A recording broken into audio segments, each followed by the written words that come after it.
Hello and welcome back to my channel. I hope that you're well. Today's video is just a quick garden update. It'll be the last one for this year, but since I last filmed one, we've done some more planting, and so I just thought I'd give you an update on that and just refresh you as to what the plan is for what we want to do to it next year. So I will flip you around and show you.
Okay, so first update is that these planters have all been put against the back wall of the house. And they've done really well. These are all our summer bedding plants.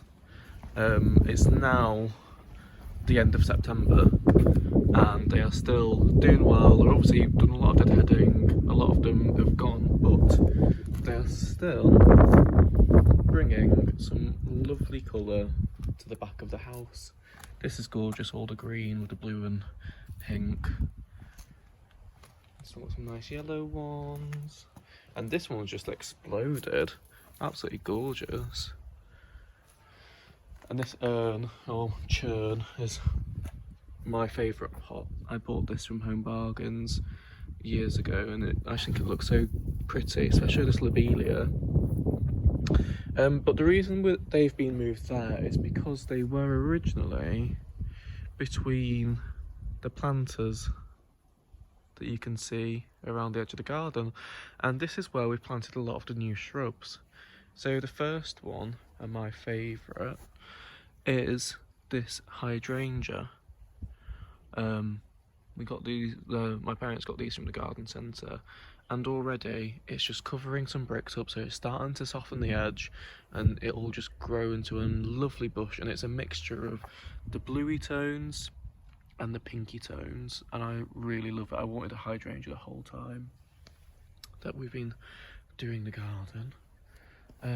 Then this one, I don't know the name of this one, but it's a really interesting sort of pinkish reddish leaf with little white flower heads on, and it is a Huchera. Absolutely butchered that, and it's probably not even, that was my attempt at French, and it's probably not French, it's probably more Spanish, I'm guessing. Happy Peachy, it's called. Plant Me Now, British grown. Coral Bells. So yeah, that's what that is. Oh, Plant Passport. Huchera, yeah.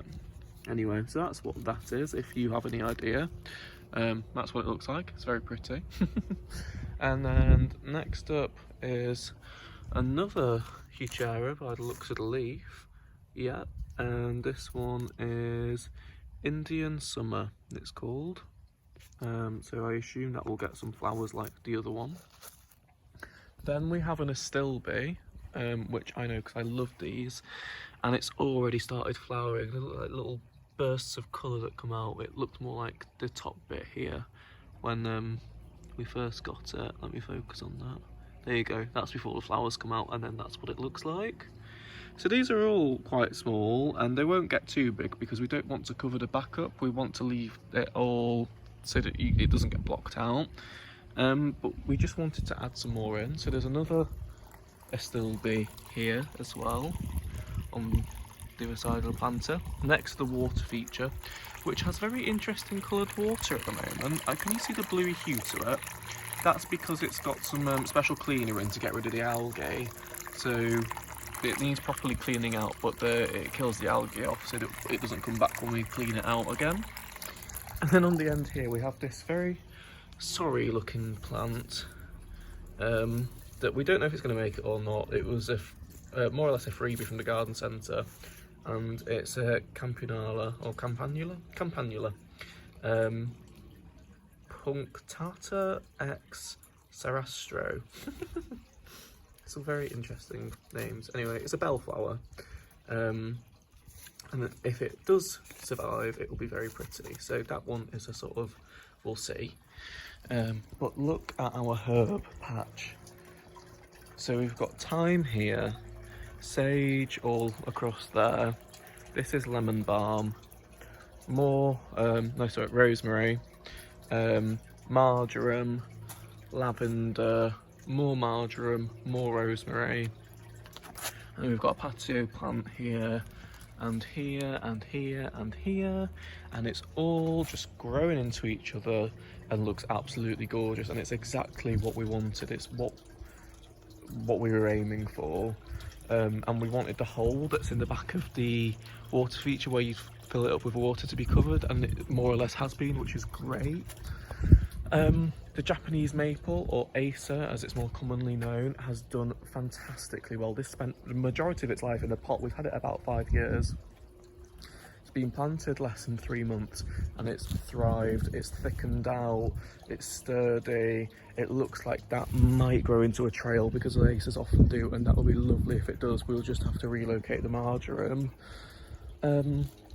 And these patio plants are doing really well. They're starting to grow over the bricks and soften it, which is exactly what we wanted. The bricks weren't there to be seen really, it was more just to keep the bark chippings back off the patio.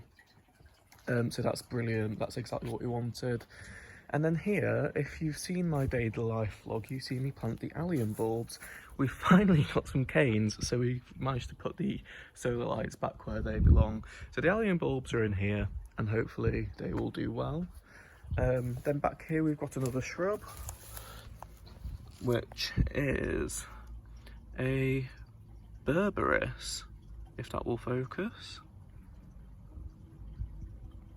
No, it wants to focus on the plant instead, which is fine.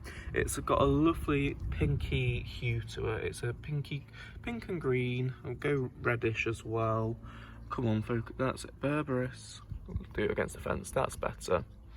And as well, another update is with the fences, because my parents had COVID a few weeks back and spent their time off giving the fences 5 coats of fence paint in the colour sage, I believe it's called, because this side of the garden was still harvest gold, the orangey colour, until a few weeks ago, and now they're all matching like the planters.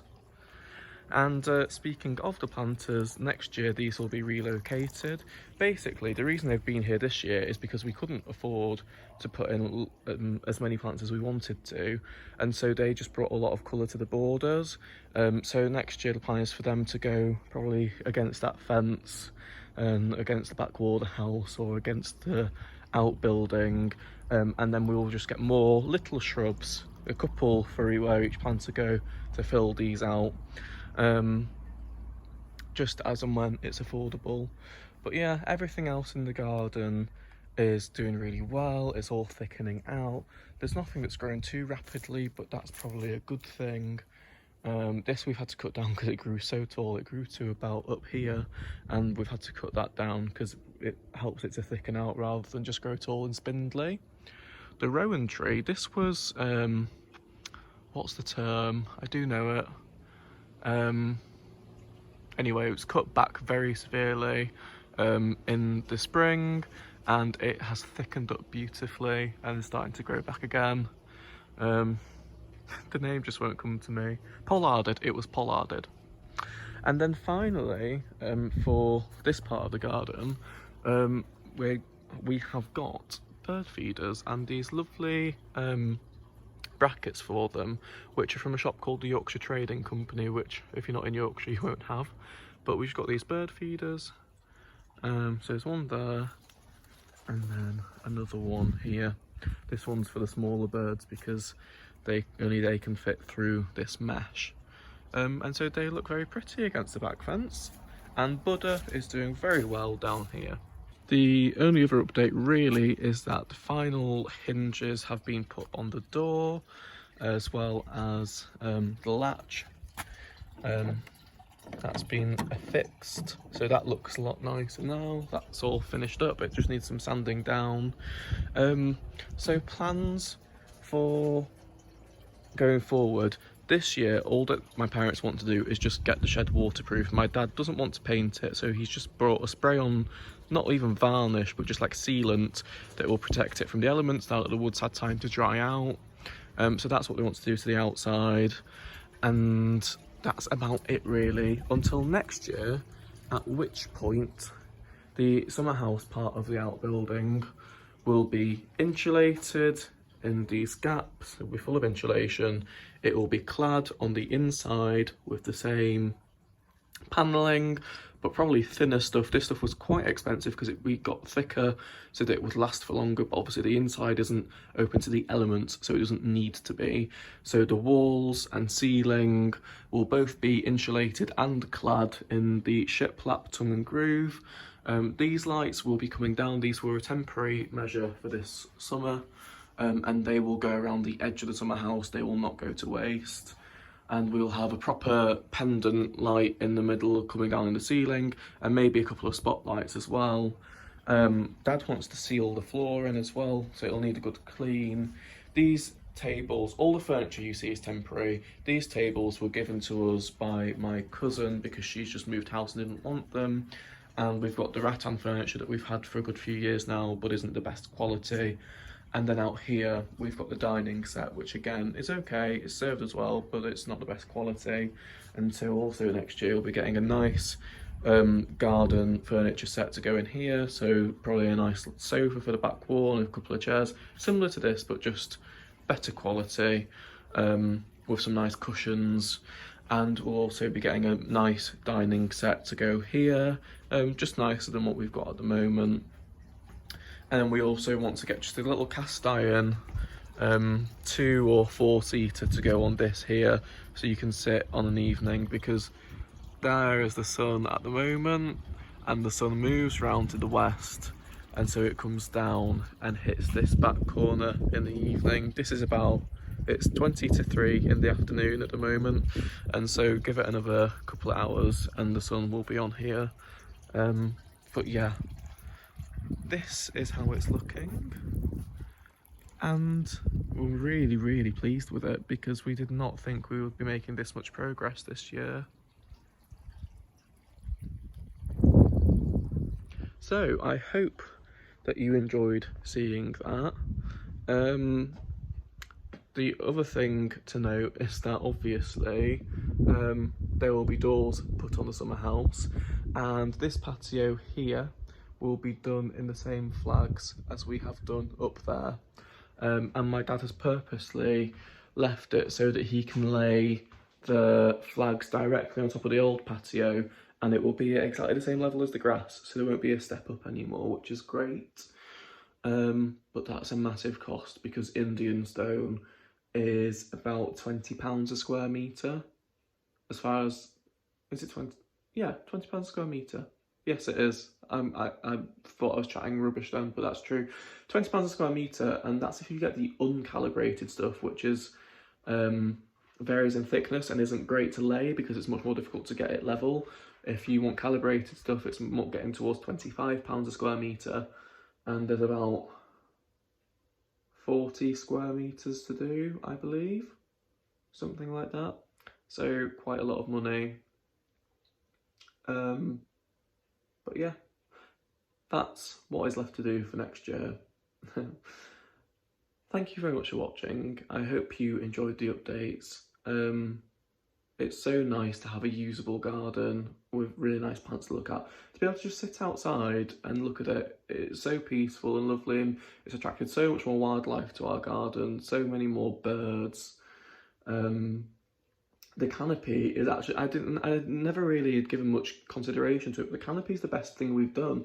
Because it's south-facing, you can sit under there all day, not overheat, but enjoy the sun and enjoy the garden in the sunshine, which is so nice. And even the small amount that we managed to use it this year has been fantastic. So next summer will be even better. But yes, thank you very much for watching, and I will see you again soon with another video.